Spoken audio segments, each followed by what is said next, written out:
मेरा नाम ही वहाँ हो गया था गल चुटकी, जिसके चुटके हुए गाल हैं।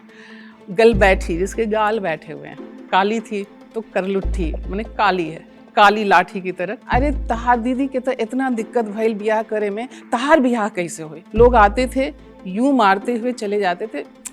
मज़ा नहीं आया यार, मालदार नहीं है। मेरी एक ननद ने मेरी सास से पूछा कि अम्मा भैया कहीं किसी हिजड़े से तो नहीं शादी करके आ गए हैं?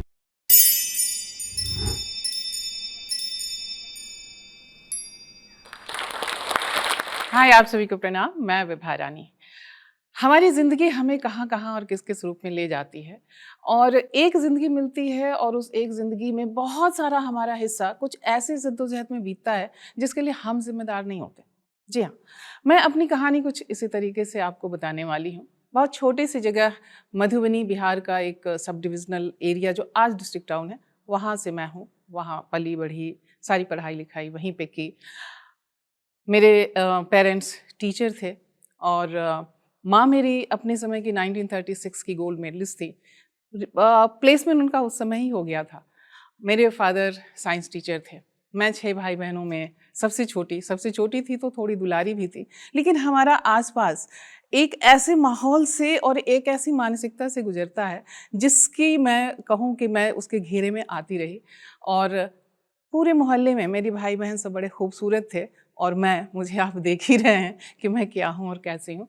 तो पूरे मोहल्ले में सब मेरी माँ को यही कहते थे कि इसकी शादी कैसे होगी? ये तो इतनी बदसूरत है, ये तो देखने में अच्छी भी नहीं है। क्योंकि मुझसे मेरी बड़ी बहन जो है वो बड़ी खूबसूरत थी, उसकी शादी में थोड़ी-सी दिक्कत आई थी, जो भी कारण रहा हो। तो सब सीधा-सीधा मेरे पास आते थे और कहते थे कोई भोजपुरी में तो कोई मैथिली में, "अरे तहार दीदी के तो इतना दिक्कत भइल बियाह करे में, तहार बियाह कैसे होई?" अब मैं इसका क्या जवाब देती? आइए बचपन से शुरू करूँ। मेरे मन में हमेशा एक रहता था कि मैं कुछ ऐसा करूँ कि लोग मुझे जानें। ये बचपन से मेरी ख़्वाहिश थी।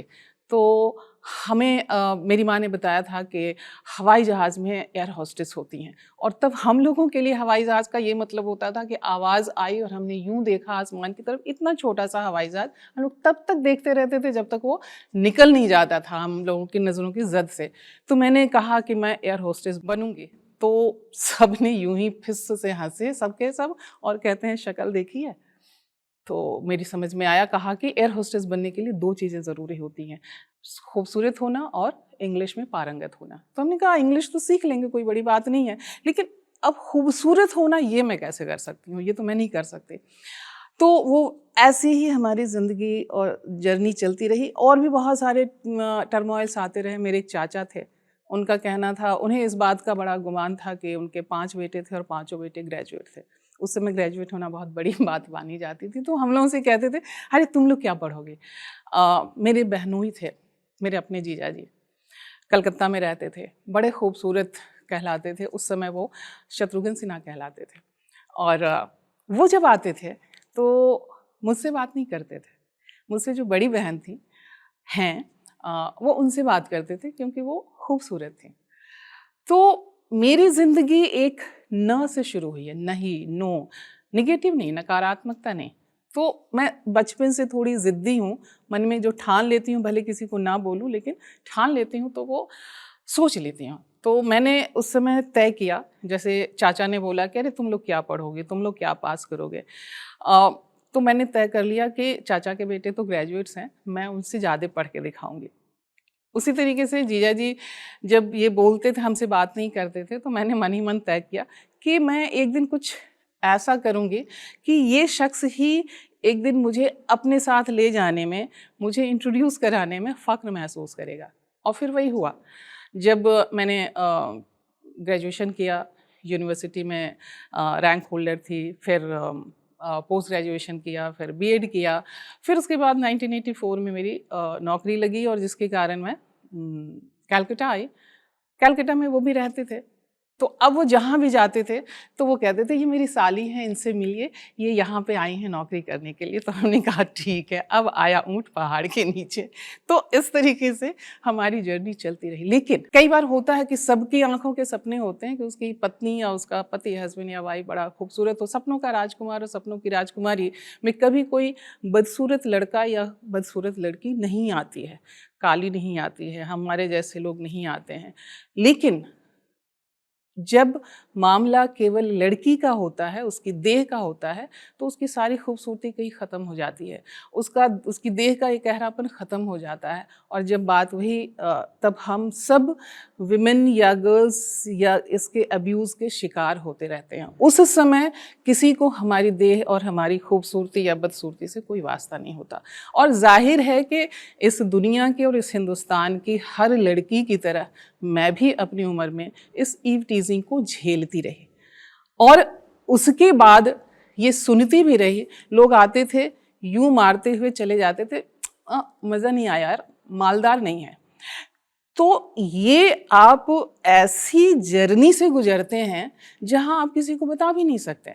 और हम लोगों को तो आज भी वो माहौल नहीं मिलता है कि लड़कियां अपनी इस तरह की बातों को किसी से शेयर करें, क्योंकि और उस समय तो और भी नहीं था, क्योंकि तब ये होता था कि अगर मैंने किसी को बताया तो उल्टा उस लड़के को कोई कुछ नहीं कहेगा, मुझे लोग कहेंगे और कहेंगे अच्छा इसके साथ ही ऐसा हुआ था।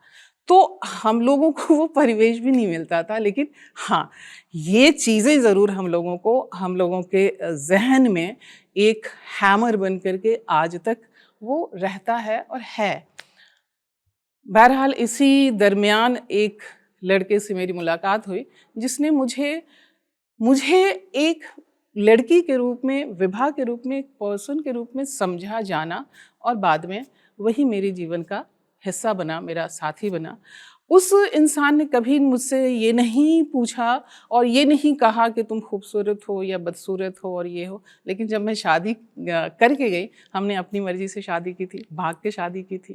तो जब शादी करके मैं गई तो मेरी एक ननद ने मेरी सास से पूछा कि अम्मा, भैया कहीं किसी माफ़ कीजिएगा इस शब्द के लिए, आज वो शब्द का इस्तेमाल नहीं होता लेकिन उस समय होता था, कि अम्मा भैया कहीं किसी हिजड़े से तो नहीं शादी करके आ गए हैं।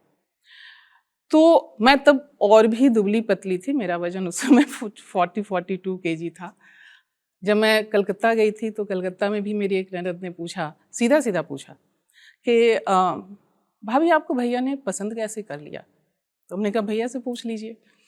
तो कहने का उस समय आप चाहे अपनी यात्रा और अपनी मानसिक यात्रा चाहे जितना भी आप लेकर के आए, आगे लेकर के आएँ, लेकिन ये एक ऐसा फैक्टर है खूबसूरती या बदसूरती जो आपका पीछा नहीं छोड़ती है। और मुझे नहीं समझ में आता कि ये एक ऐसा देखिए, जैसे मैं हमेशा कहती हूँ कि आपको अपने पेरेंट्स और आपको अपने बॉस बाई चॉइस नहीं मिलते हैं, वैसे ही आपको आपकी बॉडी या आपका अपना चेहरा बाई चॉइस नहीं मिलता। नहीं तो हर कोई जो है वो अप्सरा ही बन करके आती। और ये अप्सरा की कल्पना या खूबसूरत की कल्पना भी किसने की है? या तो हमारे पुराणों में, हमारे उसमें जो देवी देवताओं की और स्वर्ग की अप्सराओं की कल्पना की गई है तो उसकी कल्पना की गई है, या फिर राजा रवि वर्मा की पेंटिंग में हमें खूबसूरती के पैमाने हमारे सामने रखे हैं कि ये होना चाहिए, ऐसे होना चाहिए, वैसे होना चाहिए। अदरवाइज हमें नहीं लगता है कि खूबसूरती क्या चीज़ है। बहरहाल उसके बाद मेरी जर्नी चलती रही, लेकिन मेरी अपनी मेंटल प्रिपरेशन चलती रही कि हाँ, मुझे कुछ करना है, मुझे अपनी इस बदसूरती को पीछे छोड़ना है और मुझे अपने आप को कुछ प्रूव करना है। क्योंकि मैं एयर होस्टेस तो बन नहीं सकी, मुझे फ़िल्मों में काम करने का बड़ा शौक़ था, लेकिन मधुबनी जैसी जगह में फ़िल्म और नाटक की सोच ले तो वो भी एक बहुत बड़ी बात होती थी। और मेरी हालत ये थी कि वो राजेश खन्ना और मुमताज़ छुप गए सारे नज़ारे, सामने सीन चल रहा होता था, उसमें राजेश खन्ना तो रहते थे और बाद में जो है मुमताज़ कहीं डिसअपियर हो जाती थी और वहाँ मैं अपीयर हो जाती थी। ये मेरी अपनी कल्पना की उड़ान चलती रहती थी। मैं आपको ये कहूँ कि जैसे हमारे यहाँ, ख़ास करके हमारे यहाँ तो और भी बड़े क्रूड तरीके से बोला जाता है। जैसे मुझे अब मेरे चीक बोन्स बड़े थोड़े उभरे हुए हैं तो इसलिए ये जो है ये थोड़े फ्लैट हैं, मतलब जो वो उपमा जी दी जाती है ना कि टमाटर जैसे या सेब जैसे गाल, तो वो नहीं है मेरे, वो आप देख ही रहे हैं। तो मेरा नाम ही वहाँ हो गया था गल चुटकी, जिसके चुटके हुए गाल हैं। गल बैठी, जिसके गाल बैठे हुए हैं। काली थी तो करलुट्ठी, माने काली है, काली लाठी की तरह करलुट्ठी। तो इस तरह के मुझे याद है कि मेरे यहाँ एक थे और उनकी आई साइट बहुत वीक थी, तो बहुत हेवी पावर का वो चश्मा लगाते थे और उसके बावजूद वो चलने में यूँ ऐसे ज़मीन देख करके चलते थे। तो ज़मीन भूमि, भूमि से भूई हो गया, तो सब उसे कहते थे भुई तक्का। अब मुझे आज महसूस होता है, और आज मैं भी बचपन में शायद उन लोगों को देख के मैं भी बोलती थी, लेकिन आज मुझे लगता है कि मैं कितना बड़ा क्राइम कर रही थी। मुझे उनका नाम याद नहीं है, उनका ये सब विशेषण याद है। वैसे ही मेरे लिए लोगों को शायद मेरा नाम नहीं याद होगा, लेकिन मेरे लिए जो विशेषण गढ़े गए वो सब याद होगा। हमेशा ये लगता है कि यह क्यों हम खूबसूरती या बदसूरती के पैमाने पर किसी को जज क्यों करते हैं, घर से लेकर के बाहर तक। हम लड़की देखने जाएंगे तो लड़की खूबसूरत होनी चाहिए, बाद में वो सीरत वाली भी होनी चाहिए, लेकिन पहले तो सूरत होनी चाहिए। आज भी हम किसी को देखते हैं तो सबसे कहते हैं अरे वो काला है, वो काली है, मोटी है, भैंस की तरह है, बिल्कुल ऐसे है, वो पतीला पलट दो तो जो रंग है वो रंग है। और मुझे भी कमोबेश इस तरह के एडजेक्टिव से मुझे हमेशा जो है वो किया जाता रहा, नवाजा जाता रहा।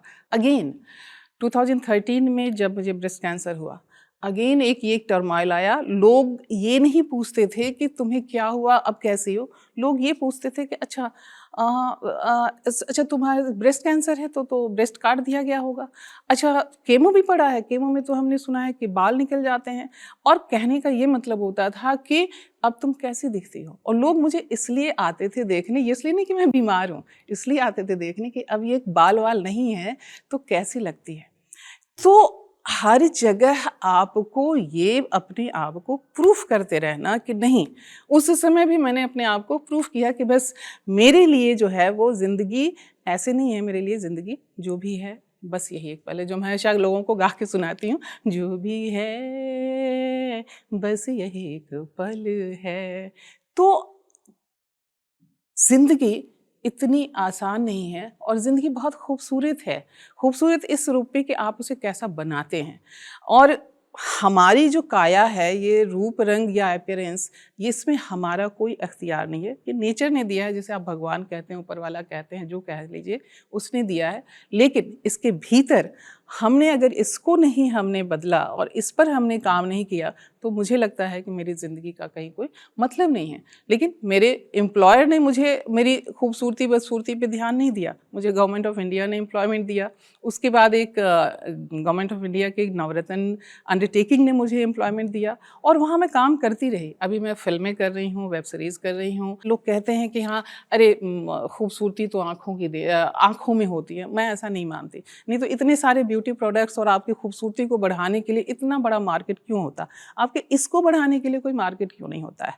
खूबसूरती के लिए होता है। तो मैं तो इन सब चीज़ों को छोड़ के आई हूँ, लेकिन अभी भी ये चीज़ें पीछा नहीं छोड़ती हैं क्योंकि हमारी मानसिकता उस हिसाब से नहीं है। मैं भी पिछले महीने अपने घर गई थी तो वहाँ पे भी लोगों ने बस यूँ देख करके मेरे ऊपर हंस रहे हैं और मैं समझ रही हूँ कि वो क्यों हंस रहे हैं।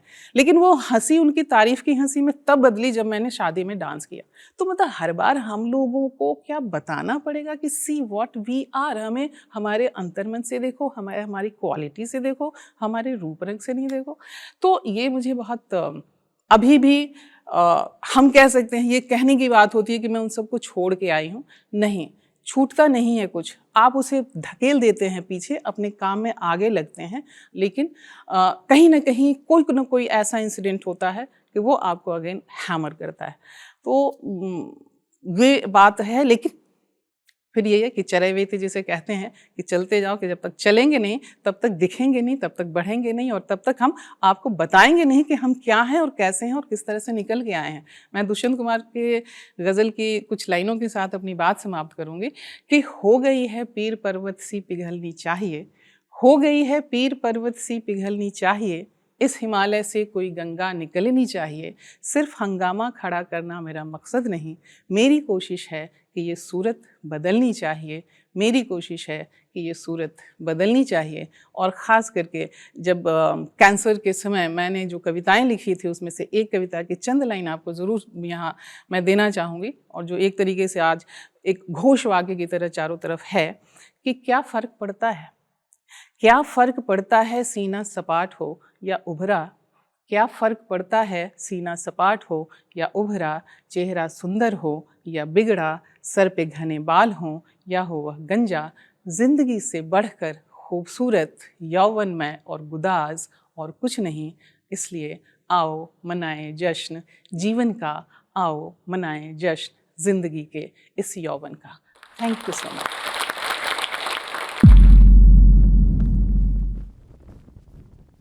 It is said that when you educate a woman, you educate an entire generation. नारी सशक्तिकरण पर ये पंक्तियाँ हमारे दिल को जोश और हिम्मत से भर देती है।